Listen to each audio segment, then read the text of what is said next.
ईशावास्यमिदं सर्वं यत्किञ्च जगत्यां जगत् तेन त्यक्तेन भुञ्जीथा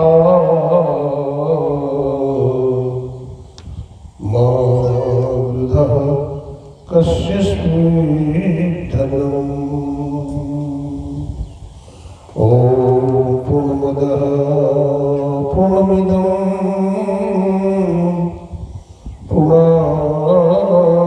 पूर्णमुदच्यते पूर्णस्य पूर्णमादाय पूर्णमेवावशिष्यते। ध्यानमूलं गुरुर्मूर्ति पूजामूलं गुरुपदम् मंत्रमूलं गुरुर्वाक्यं मोक्षमूलं गुरुकृपा। बोलिए प्रेम से श्री सद्गुरु महाराज की।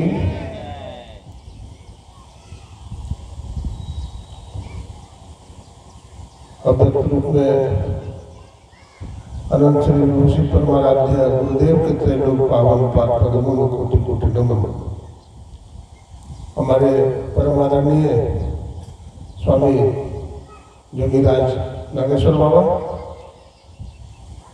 सत्संग प्रेमी सज्जनों, भक्तिमती माताओं बहनों, हमारे परमादरणीय निष्काम कर्मयोगी विद्वान मन संचालक जी महाराज, सबको नमन करते हैं, सबको प्रणाम करते हैं। अभी आप लोगों ने ग्रंथ पाठ के माध्यम से सबसे पहले योग शिखोपनिषद से योग की महिमा, योग से लाभ और योग नहीं करने से क्या हानि होती है आदि सुन रहे थे।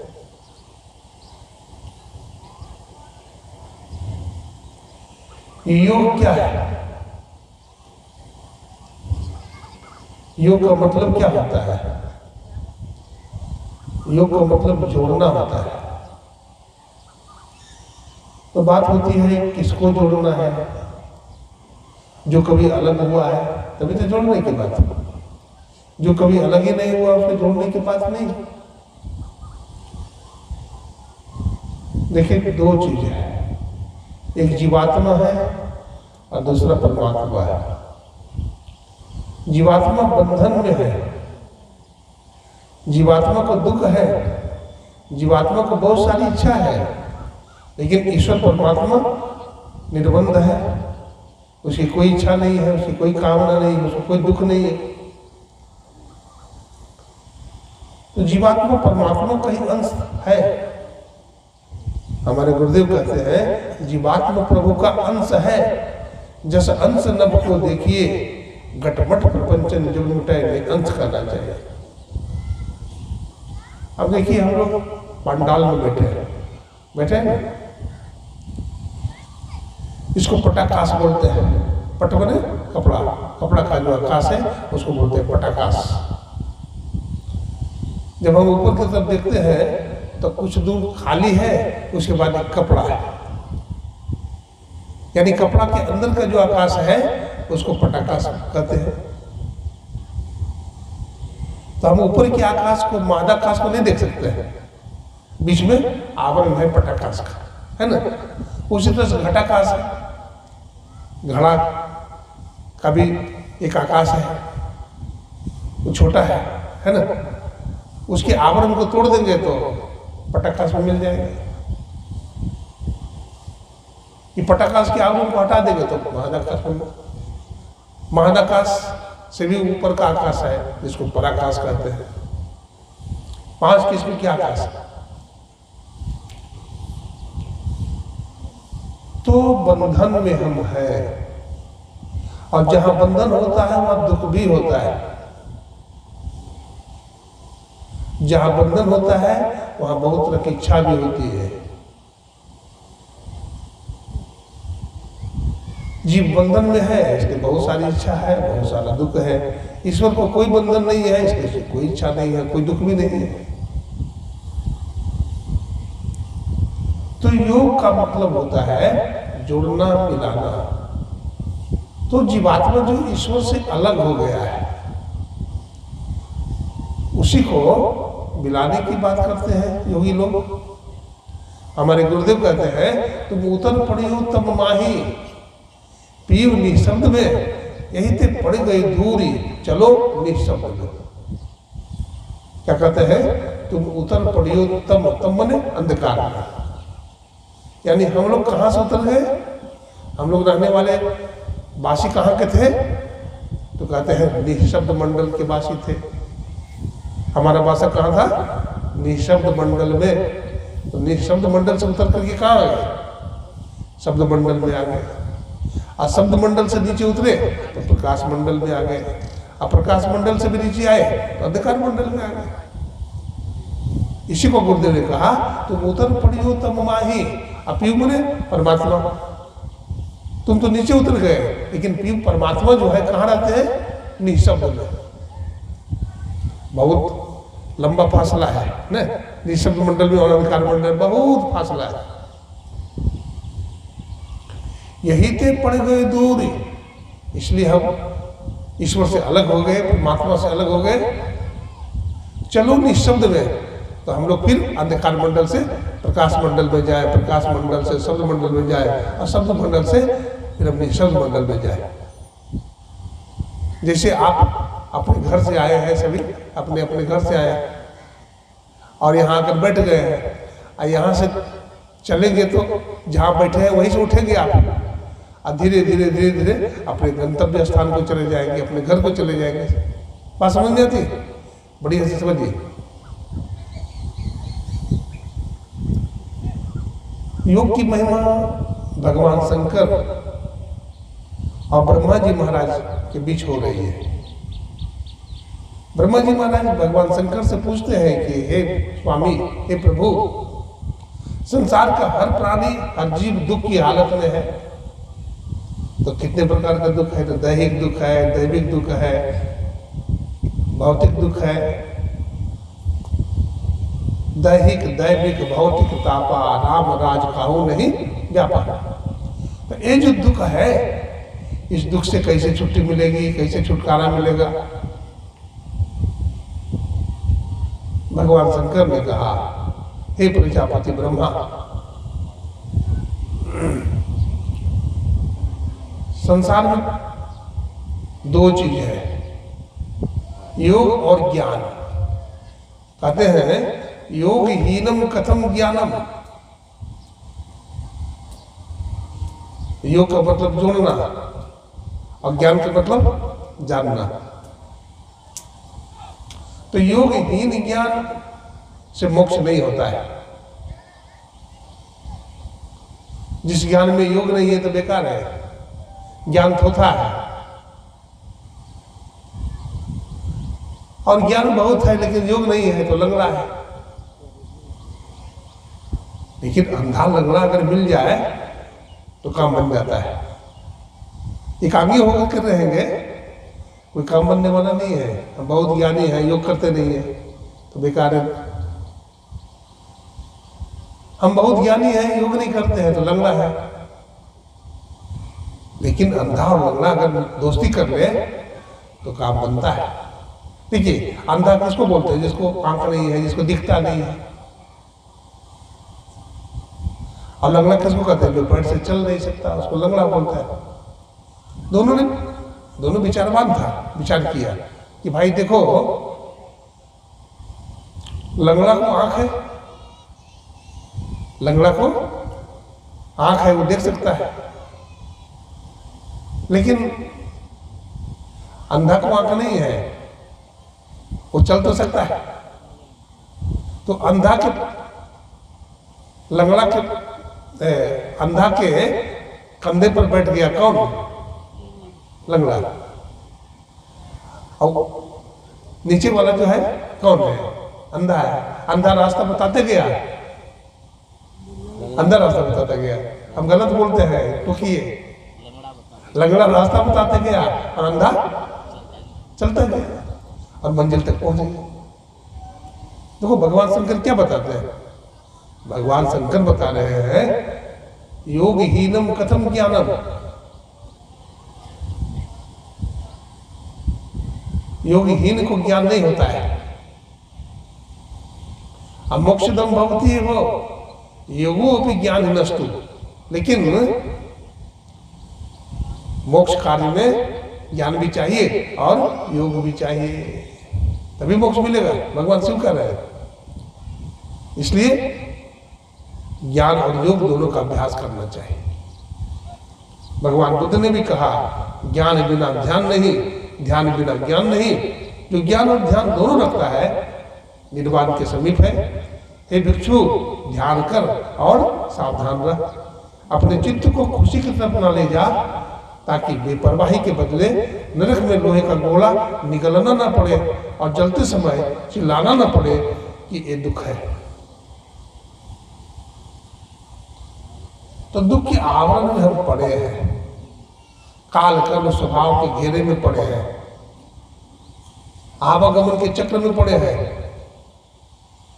अब बहुत तरह की इच्छाएं हैं, हम कैदी बने हैं, हम जेलखाने में बंद हैं। कोई कैदी अगर जेलखाना में है, अब की बार कोई खोल दे तो निकल जाएगा कि नहीं, अथवा किवाड़ तोड़ दे तो निकल जाएगा कि नहीं, निकल जाएगा। कहते हैं उपनिषद काल विद्यते हृदय ग्रंथिस छिद्यन्ते सर्व संशया चियन्ते चास्य कर्माणि तस्मिन् दृष्टि परावरे। हृदय की ग्रंथि खुल जाए, हृदय की ग्रंथि का भेदन हो जाए, छेद हो जाए उसमें, तो क्या होगा, जीवात्मा निकल जाएगा, निकल जाएगा, बाहर हो जाएगा, जो बंधन में है निर्बंध हो जाएगा।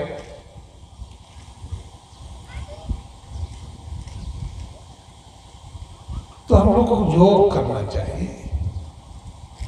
तो योग में क्या करेंगे, जोड़ना। किसको जोड़ेंगे, तो जीवात्मा को परमात्मा से जोड़ेंगे, अपनी चेतन वृत्ति को जोड़ेंगे। तो कैसे जोड़ेंगे, तो गुरुदेव बताते हैं दो नयन नजर जोड़ी के एक नोक बना के अंतर में देख सुन सुन अंतर में खोजना, निश्चितन में खोज सज्जन बाहर में खोजना, अपने ही घट में हरि है अपने में खोजना। अच्छा, दो नैन, नैन बने आंख, जोड़ी के मैंने मिला के, अब मिलाने के बाद कहते हैं एक नोक बना के, एक नोक बनाइए। तो कैसे नोक बनाइएगा, नोक बनेगा अंदर में बनेगा। जो गुरु युक्ति से ध्यान करता है, जो दीक्षा लिया है, वो एक नोक बनाता है। जो दीक्षा नहीं लिया है, वो युक्ति नहीं जानता है, वो नहीं बना सकता। तो नैन में नजर है, नैन अलग चीज है, नजर अलग चीज है, इन्हें समझिए एक नहीं है। नैन बने आंख और नजर बने दृष्टि। हाँ देखिए, हमारे मन संचालक भी अध्ययन करते हैं। दो नैन नजर जोड़े, दृष्टि को मिलाते हैं। कौन सा दृष्टि को मिलाएंगे, बाई आंख की बाई धार और दाहिनी आंख की दाईं धार, ये गुरु युक्ति से मिलाएंगे तो वही एक नोक बनेगा। अंतर में देख सुन सुन कहते हैं, तो अंदर में देखिएगा क्या, बिंदु को देखिएगा, और सुन सुन जब बिंदु का दर्शन होगा तो फिर जब बिंदु का दर्शन होगा तो फिर क्या होगा,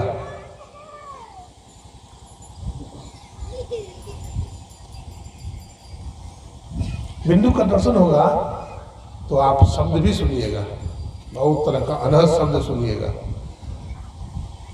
तो देख देख और सुन सुन है ना, प्रकाश को देखना वो देख देख है, और सुन सुन का मतलब बहुत तरह के शब्द को सुनिएगा। अनंत शब्द बहुत तरह का होता है, हाँ, उसको सुनिएगा। इसलिए देख देख और सुन सुन शब्द आया है। अलग अंतर में खोजना, लेकिन अंदर में ही दोनों मिलेगा। प्रकाश भी अंदर में मिलेगा और शब्द भी अंदर में ही मिलेगा, बाहर में ये चीज नहीं मिलेगा आपको। गुरु नानक साहब कहते हैं सब कुछ अंदर है, बाहर नहीं। अब बाहर डोले सो भरम बुलाई, अंदर में है। इसलिए साधक को पवित्र रहना चाहिए।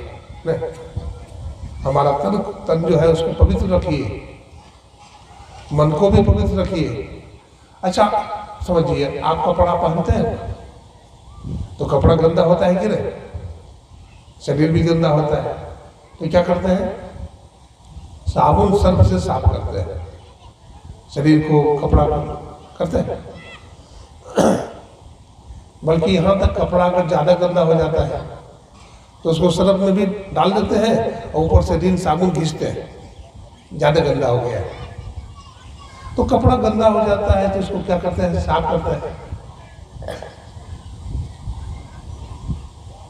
बहुत दिन तक कपड़ा साफ नहीं करेंगे तो दाग भी लग जाता है, तो जल्दी जल्दी नहीं छूटता है सर्फ से। उसको रिन साबुन से उसमें नींबू डाल करके फिर रगड़ते हैं, घिसते हैं, तब छूटता है पुराना दाग। ये दाग जो लग गया है कैसे छूटेगा?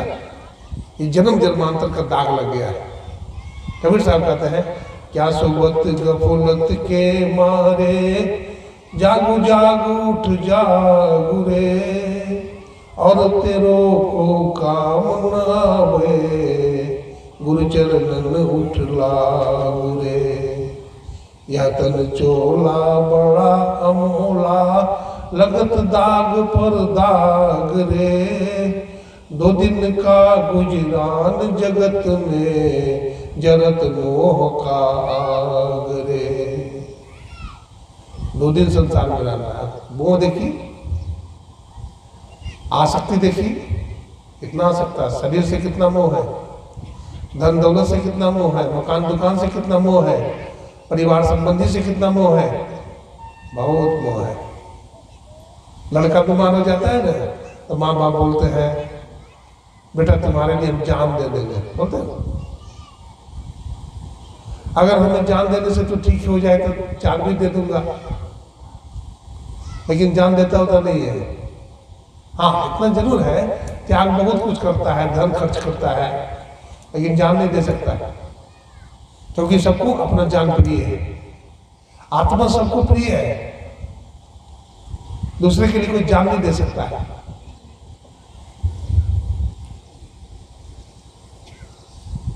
दूसरे के लिए कोई विष पिएगा? नहीं पिएगा। देखिए उदाहरण से एक महात्मा जी थे, योगी थे, ठीक है, तो बहुत ध्यान साधना करते थे जंगल में। एक विद्यार्थी था जो आता था और बाबा जी की सेवा करता था।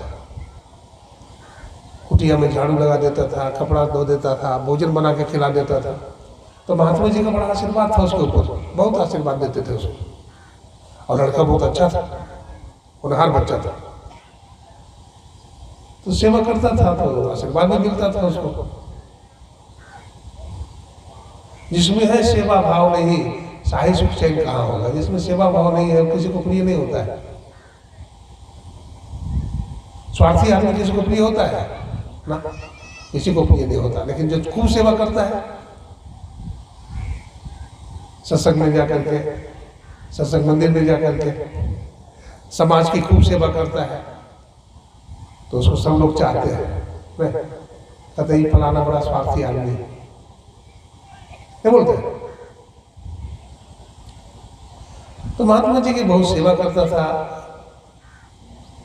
एक दिन वो लड़का ने कहा कि बाबा अब हमारी शादी होने वाली है, अब मैं आपके पास सत्संग में नहीं आ पाऊंगा। महात्मा जी ने कहा क्यों बेटा, क्यों नहीं आएगा? बोला बाबा अब हमारी शादी होगी, हमारी पत्नी घर में आ जाएगी, काम धंधा बढ़ जाएगा, तो हम अब नहीं आ पाएंगे सत्संग। तो महात्मा जी ने कहा नहीं बेटा, देखो सत्संग नहीं छोड़ना चाहिए, सत्संग से बढ़कर दुनिया में कुछ भी नहीं है। ईश्वर तुमको जितना प्रेम करता है उतना कोई प्रेम नहीं कर सकता। बोला बाबा क्या बोलते हैं, माता पिता हमको बहुत प्रेम करता है और हमारी जो पत्नी आएगी वो हमको से बड़ी प्रेम करेगी। आप बाबा है ना, इसलिए आपको कुछ पता नहीं है। तो महात्मा जी ने बहुत समझाने का कोशिश किया लेकिन समझता नहीं था। तो होली का समय आ गया। तो महात्मा जी ने एक दिन उसकी सेवा से खुश होकर के सोचा जो हमारे पास ज्ञान है इसको दे देते हैं, इसका भी भला हो जाएगा। तो महात्मा जी ने उसको दीक्षा दे दिया, अब ध्यान करने की युक्ति बता दिया। अब लड़का ध्यान करने लगा। अब होली का समय आ गया था तो एक दिन उसकी माता जी बोली बेटा बाजार चले जाओ मार्केट और वहां से मार्केटिंग करके ले आओ सामान सब। हाँ ठीक है माता जी जाता हूँ। झोला ले लिया, पैसा ले लिया, चल दिया। सामान खरीद करके आ गया और होली में पुआ पूड़ी तस्मे वगैरह बनने लगा। और लड़का थोड़ा थक गया था, थकेगा क्या, सो गया। महात्मा जी ने जो युक्ति बताया था ना ध्यान करने के लिए, किस तरह से ध्यान लगाना है, तो ध्यान लगा करके वो पड़ गया, लेट गया। और उन्होंने अपना जो ससुराल से जो मिली थी ना पलंग, उस पलंग में अपना पैर फंसा दिया था। अब फंसा के सो गया। अब भोजन बन करके तैयार हो गया तो उसकी पत्नी और उसकी माँ कहती है कि भोजन बनकर तैयार हो गया है, अभी सोए हुए हैं। तो माता जी बोली जाओ देखो बुला लो। तो वो तो सोया हुआ है। वो कहती है अपनी सास से अभी तो सोए हुए हैं, थोड़ी देर के बाद जाना। जब सब सामान बन करके तैयार हो गया तो फिर जगाने गई, भोजन कीजिए, तो फिर पड़े हुए हैं उसी तरह से। सांस बिल्कुल एकदम बंद है, सांस प्रश्वास की क्रिया अवरुद्ध हो गई है और एकदम लेटे हुए हैं, आंख बंद है। फिर लौट जाती है, तो अभी वो सोए हुए हैं। तो माता जी कहती है कि नहीं फिर जाओ। थोड़ी देर के बाद फिर जाती है तो देखते हैं फिर उसी तरह से पड़ा हुआ है। अब डाउट हो गया मन में, संदेह हो गया कि लगता है मर गए। तो इतना चीज बन गया सब बर्बादी हो जाएगा। पूड़ी कचौड़ी मालपुआ तस्मै सब बर्बाद हो जाएगा, सब्जियां। तो सास और बहू दोनों जाके वहां देखते हैं तो सही में मरा हुआ है। अब रोना धोना शुरू हो गया, हमारा बेटा मर गया, बेटा मर गया, हल्ला हो गया समाज में, गांव परिवार में हल्ला हो गया। गांव भर के लोग आने लगे, क्या हुआ क्या हुआ, देखिए ना कुछ नहीं हुआ था। बाबा के पास आया, बाजार गया, बाजार से सौदा खरीद करके लाया और सोया रह गया।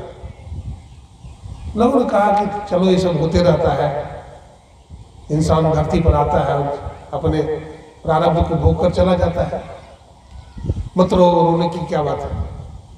बहुत समझाने लगे लोग, लेकिन माता जी और उसकी पत्नी रोती थी। अब रंथी बन गया है ना, रंथी बन गया तो रंथी पर उनको लिटाया। तो महात्मा जी तो अपने कुटिया पर बैठ कर ध्यान कर रहे थे।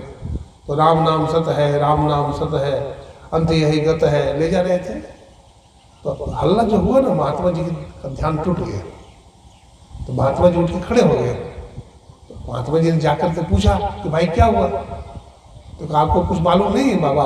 बोला नहीं कुछ मालूम नहीं है। तो वो जो आपका चेला था ना वो मर गया। बोला ऐसा नहीं हो सकता है जी। बोला नहीं बाबा मर गया, उसी के रंथी है ये। तो महात्मा जी ने कहा नीचे उतारो। रंथी को धरती पर रखा और महात्मा जी ने कहा देखो, उसके माँ बाप भी वही थे। तो उसके माँ से कहा माता जी अब तो आप बूढ़ी हो गई हो, आपका बेटा जवान है, जल लाओ एक गिलास। जल लाया, मंत्र पढ़ दिए उसमें, कह लो माता जी आप पियोगी ना तो आप मर जाओगे, आपका बेटा जिंदा हो जाएगा, पी लो। तो माता जी बोलते नहीं नहीं बाबा आप नहीं पिएंगे। बोला क्यों? मैं अपनी माँ की इकलौती बेटी हूँ, पति मर गया है तो क्या होगा, दूसरा विवाह कर लूंगी, मैं नहीं पीऊंगी, मैं नहीं मरूंगी। तो माँ से कहा कि माता जी आप पी लो, आप तो माँ हो। तो माता जी बोलती हम पी लेंगे तो बूढ़ा की सेवा कौन करेगा, इसलिए हम भी नहीं पिएंगे। तो बुढ़िया भी मना कर दी, बूढ़ा भी पीने के लिए तैयार नहीं हुआ, उन्होंने बोला कि नहीं नहीं नहीं हम नहीं पिएंगे, बुढ़िया की सेवा कौन करेगा। तो इस तरह से उनके परिवार के लोगों को भी पीने के लिए कहा तो भी मना कर दिया। गांव घर के लोग तो मना ही कर दिया सब कि माँ बाप ने पिया तो हमको क्या जरूरत है पीने का, मरने का, हम नहीं पीता।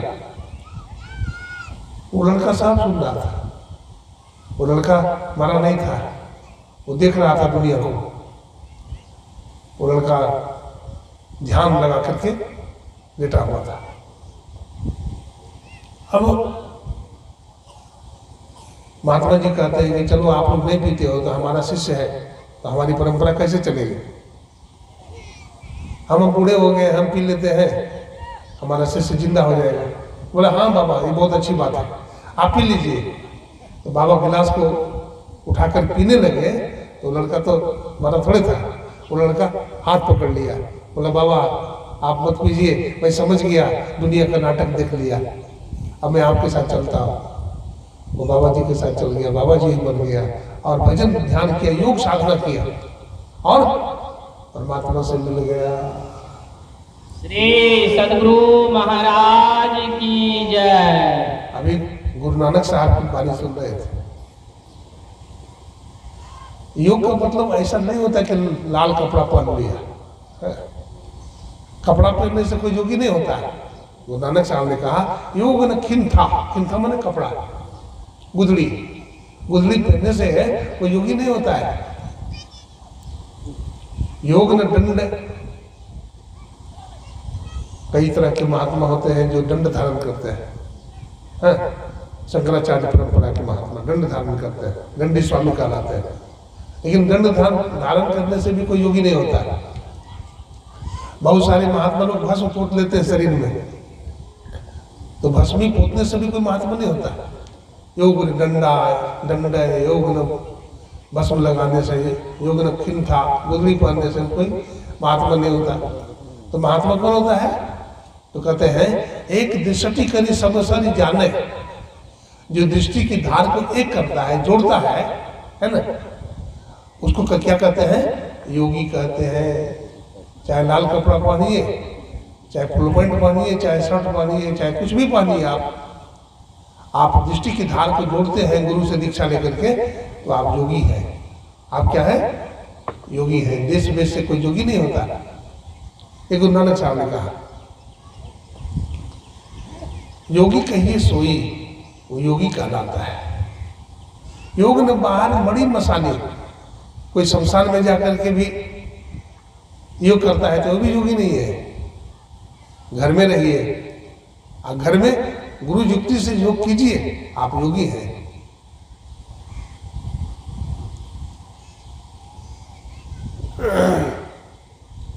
तो योग कहते हैं जुड़ने को और ज्ञान कहते हैं जानने को।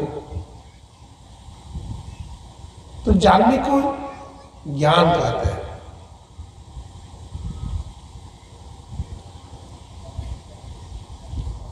अपने देश भारत में बहुत योगी लोग हुए हैं, संत हुए हैं, अवधूत हुए हैं, पीर पैगंबर भी हुए हैं अपने देश भारत में।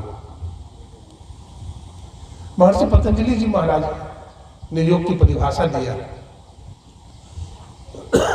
योगश चित्तवृत्ति निरोधा, चित्तवृत्ति का निरोध को योग कहा। चित्त क्या है? हमारे शरीर में चित्त है, हमारे शरीर में मन है, हमारे शरीर में बुद्धि है। तो चित्त का काम है स्पंदन करना। जैसे हम चल रहे हैं रास्ता में, अब पैर में तलवार में कांटा चुभ गया तो चित्त को पता चलता है और चित्त से ही शब्द भी सुनते हैं।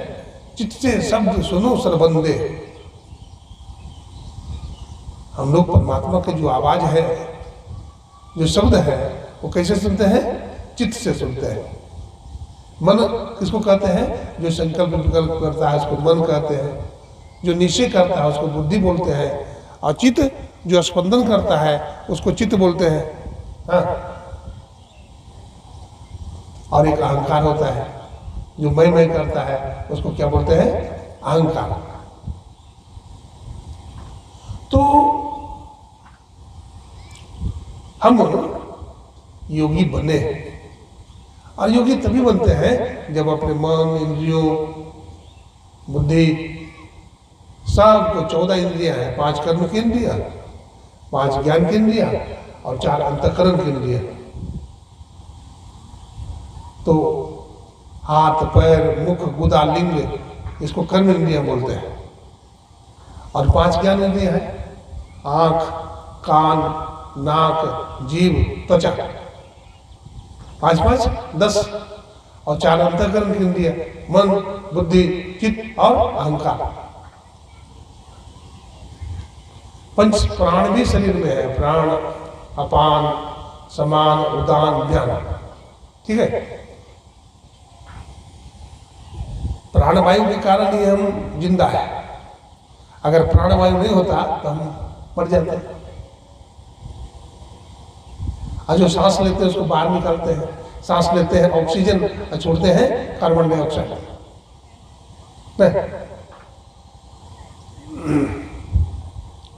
समान वायु है, उदान वायु है, ज्ञान वायु है, अनेक तरह के वायु शरीर में है जो शरीर को संचालित रखता है।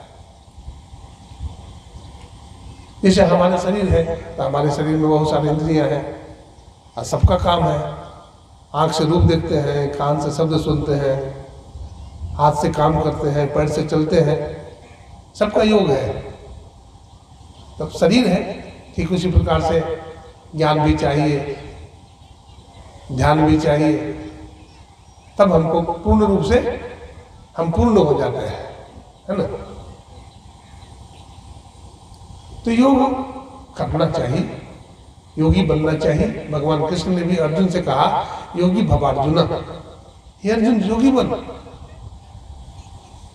आप पढ़िए श्रीमद् भगवद गीता, तो भगवान अर्जुन को योगी बनने के लिए कह रहे हैं। अब महाभारत के युद्ध में कौरव और पांडव एक दूसरे को मारने के लिए खड़ा है ना, अस्त्र शस्त्र लिए हुए हैं। अब भगवान कहते हैं योगी भवार्जुन, योगी बनो।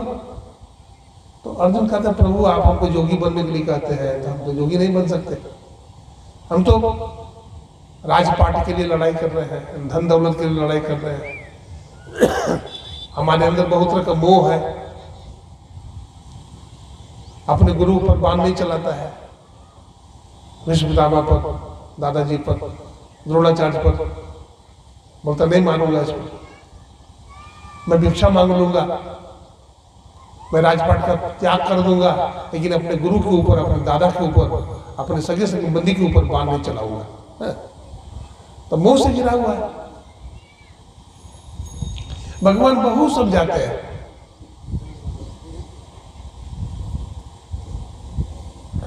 भगवान के बहुत समझाने के बाद भी नहीं मानता है।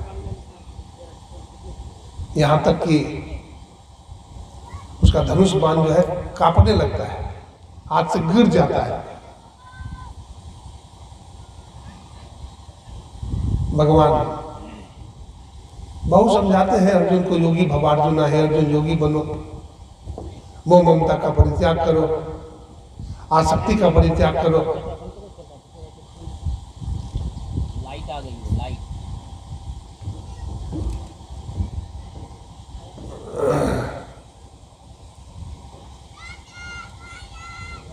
तो योगी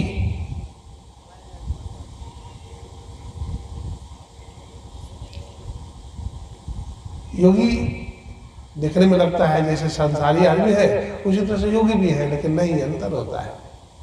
संत का क्या चिन्ह है कि संत है, आई साधारण आदमी है, क्या पहचान है? अंतःकरण पहचान है। आप देखिए, निशान बनाइए। अभी फर्श बना है, फर्श बना है, तो फर्श पर चलिए तो आपका पैर का चिन्ह बन जाएगा फर्श पर। नहीं, आप लाठी को पटकिए पानी पर तो क्या होता है, चिन्ह बनेगा। लेकिन ज्यादा देर तक चिन्ह नहीं बनेगा, वो तुरंत ही पानी का दहाड़ उधर से आएगा और वो बराबर हो जाएगा, पता नहीं चलेगा क्या चिन्ह को बनाया है। एक निशान आकाश में बनाइए, लाठी लेकर के उसको आकाश में घुमाइए तो चिन्ह बनेगा आकाश में? नहीं बनेगा। तो संसारी आदमी का कर्म कैसा है? फर्श पर बना हुआ लकीर। उन्होंने मारा, उन्होंने मुझे गाली दिया, उन्होंने मुझे लूट लिया, ऐसा जो विचार रखता है। बैलगाड़ी को देखे हैं, बैलगाड़ी के पीछे पीछे चक्कर चलता है। अब व्यक्ति के पीछे पीछे छाया चलती है, छाया और माया हमारे पीछे करती है। सब चीज से परे हो जाइए। एक दृष्टि करी संसार जाने, जोगी कहिए सोए। आप देखो, हंस को देखे हैं? हंस के सामने आप दूध और पानी मिला दीजिए, हंस क्या करेगा? दूध और पानी दोनों पी जाएगा ना? पी लेगा? नहीं नहीं, हंस क्या करेगा? दूध पी जाएगा, पानी छोड़ देगा। आपके पास सोना है, आप जौहरी को दिखाते हैं कि असली सोना है कि नकली सोना है। जौहरी की परख है, वो परख लेगा असली है कि नकली है। हीरा, हीरा की भी परख होती है। एक राजा के पास एक हीरा था, कई तरह का हीरा था राजा के पास। तो बहुत सारा जौहरी को बुलाया, बोला पहचान करो कि कौन सा असली हीरा है। तो कहा सबको धूप में रख दीजिए। सब हीरा को धूप में रखा। जो हीरा तप गया, गर्म हो गया, सब हीरा उसके हाथ में बारी बारी से दिया। बोले सब नकली हीरा है, एक ही हीरा जो असली है क्या पहचान है? बोला एक गर्म नहीं हुआ है इसलिए असली हीरा है। हम भी गरमा जाते हैं, नहीं गरमा जाते हैं? गरमाइए नहीं, धीरज रखिए, सहनशील बनिए, तभी ना योगी बनिएगा। भूख प्यास को पचाइए, मन मारो, तन बस करो, साधो सकल शरीर, फिकर फार कथनी करे, ताका नाम फकीर। फकीर का मतलब जो फाका हो गया। ये जो पटाखास है फाका है, नहीं फाका है कि नहीं? फाका का मतलब खाली जगह। खाली जगह है तभी तो ये आकाश है, पटाखास। हम भी फाका हो जाए संसार से। हम लोग स्नान करते हैं ना, तो देखते हैं तेल लगा लेते हैं, और तेल लगा करके स्नान करते हैं ठंडी के दिन में, तो पानी रहता है शरीर पर, उतर जाता है। अच्छा, बढ़िया उदाहरण देते हैं। सांप को देखे हैं? सांप, तो सांप के शरीर पर केंचुल होता है ना। जब केंचुल का होना क्या बताता है? अब कपड़ा पुराना हो गया, अब कपड़ा, तो सांप क्या करता है? मुंह लगा करके केंचुल को खींच लेता है ना। खींचता है ना? नहीं खींचता है। केंचुल अपने आप गिर जाता है। छुड़ाता नहीं है ऐसा। केंचुल अपने आप, ठीक उसी तरह से हमारा जो शरीर है ना, स्थूल शरीर, स्थूल शरीर के भीतर सूक्ष्म शरीर है। अभी बताया ना, 5 कर्म इंद्रियां, 5 ज्ञान इंद्रिया, 4 अंतःकरण की इंद्रियां, 5 प्राण, तन्मात्रा आदि सब कुछ है इसमें। तो ये जो सूक्ष्म शरीर है, 5 कर्म इंद्रियां, 5 ज्ञान इंद्रियां, 10 पंच प्राण, अमन बुद्धि, इसको लिंग शरीर कहा गया है। हिरण्य गर्भ हो खर्व जासो, जो है संतन पाल में, है ना। उसको हिरण्य गर्भ भी कहा गया है, लिंग शरीर को, सूक्ष्म शरीर को। यही शरीर को सत्यवान सावित्री की कथा पढ़े होंगे। जब यमराज आया प्राण लेने के लिए, तो उसके लिंग शरीर को निकाल लिया था। शरीर मुर्दा पड़ा था, तो वही पतिव्रता नारी थी, पातिव्रत धर्म से प्रसन्न हो गया, बोला हमारे पति का प्राण लौटा दीजिए आप, यदि हमसे खुश है तो खुश होकर के अब उसके पति का प्राण को लौटा दिया, यानी स्थूल शरीर में लिंग शरीर को फिर प्रवेश करा दिया। देखिए संतों के लिए, योगियों के लिए शरीर का त्याग करना, एक शरीर को से दूसरे शरीर में चला जाना कोई बड़ी बात नहीं है, बहुत आसान बात है। योगी के लिए कुछ कठिन है ही नहीं, वो आपके मन की बात को जान लेगा, आपको आशीर्वाद देगा तो वो भी पूर्ण हो जाएगा। योगी जो ध्यान साधना करता है,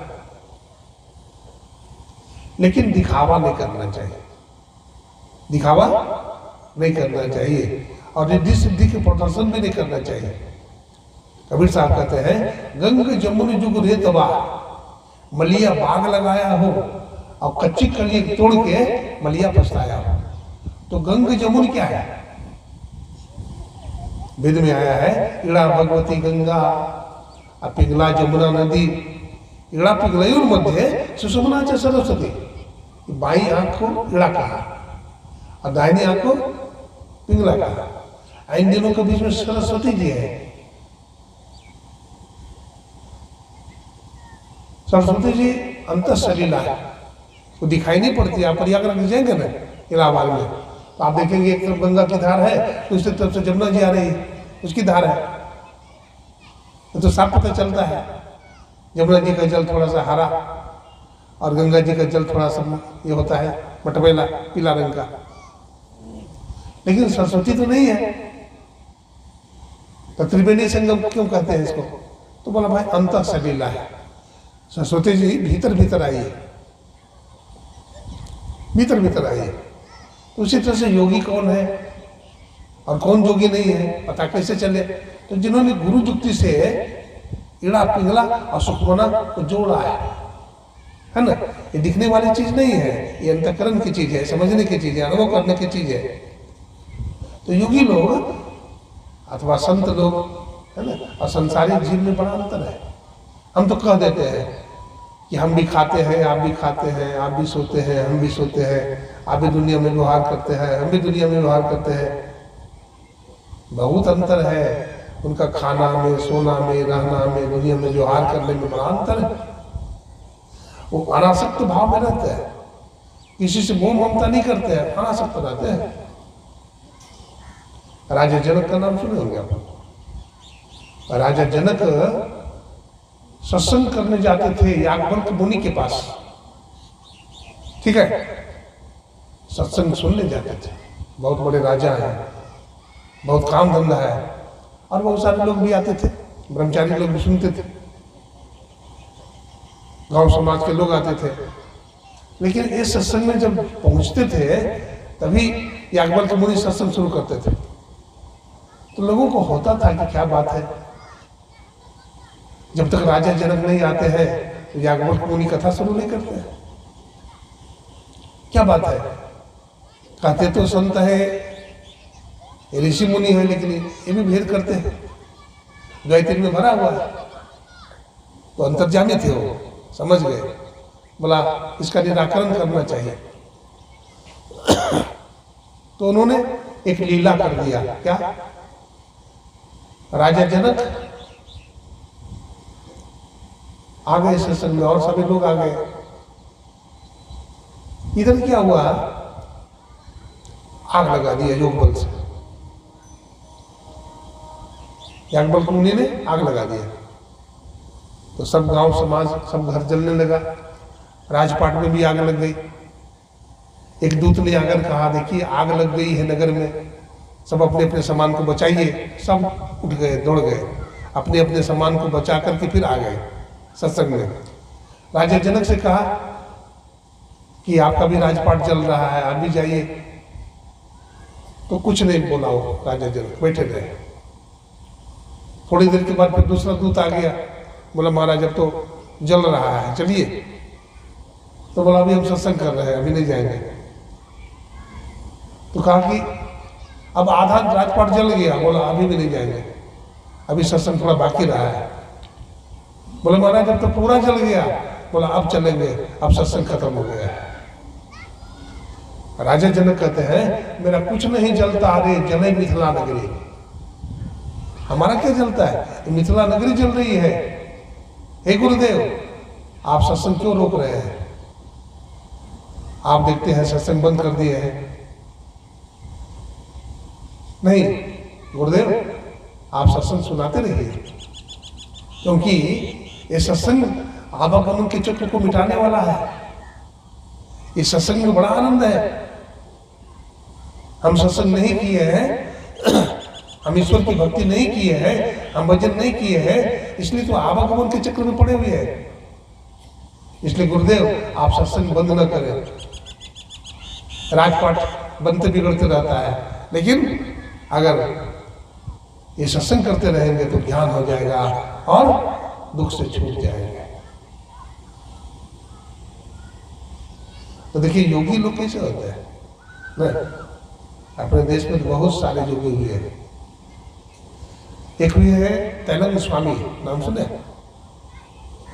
एक महात्मा हुए तैलंग स्वामी, बड़े पहुंचे हुए महात्मा, बड़े विरक्त, कपड़ा नहीं पहनते थे, दिगंबर वेश में रहते थे। और दूसरे महात्मा थे श्यामाचरण लाहिड़ी। तो श्यामाचरण लाहिड़ी गृहस्थ जीवन में थे, योगी थे बहुत बड़े, लेकिन धोती कुर्ता पहनते थे। और तैलंग स्वामी तो नंग धड़ंग रहते थे, पूरे विरक्त थे, बस भिक्षा मांग करके गंगा जी किनारे चले जाते थे और वहीं भजन करते थे। भजन करते करते जब थक जाते थे तो थोड़ा सा कुछ खा लेते थे। तो एक बार तैलंग स्वामी पहुंचे एक नगर में, तो श्यामाचरण लाहिड़ी जी को भी पता चला कि बहुत बड़े ज्ञानी योगी आया है, तो उनका दर्शन करना चाहिए। तो तैलंग स्वामी अपने हाथ में फूल की माला, कुछ फल फूल लेकर के उनका दर्शन करने के लिए गए। बहुत लोग, क्या प्रधानमंत्री, क्या राष्ट्रपति, क्या बड़े बड़े नेता, बड़े बड़े लोग वहां दर्शन करने के लिए गए हैं, बड़ी भीड़ है। लेकिन तैलंग स्वामी देख नहीं रहे हैं, आंख बंद है, लोग दर्शन कर रहे हैं। अब श्यामाचरण लाहिड़ी वहां जब पहुंचते हैं धोती कुर्ता पहने हुए, तो तैलंग स्वामी उठकर खड़े हो जाते हैं। तो बहुत रहस्य की बात है, आश्चर्य की बात है, क्यों खड़े हो गए? ये प्रणाम करने लगे श्यामाचरण लाहिड़ी, किनको? तैलंग स्वामी को। तो कहा महाराज हम तो गृहस्थ हैं, आप सन्यासी हैं, आपका दर्शन करने के लिए हम आए थे, आशीर्वाद लेने के लिए आए थे, आप खड़े हो गए। तो उनकी आंख में आंसू आ गया तैलंग स्वामी को। कहते हैं हे श्यामाचरण, देखो तुम गृहस्थ जीवन में हो, तुम धोती कुर्ता पहनते हो, तुम्हारा कोई साइन बोर्ड नहीं है, लेकिन मेरा तो साइन बोर्ड है कि मैं सन्यासी हूं। श्यामाचरण तूने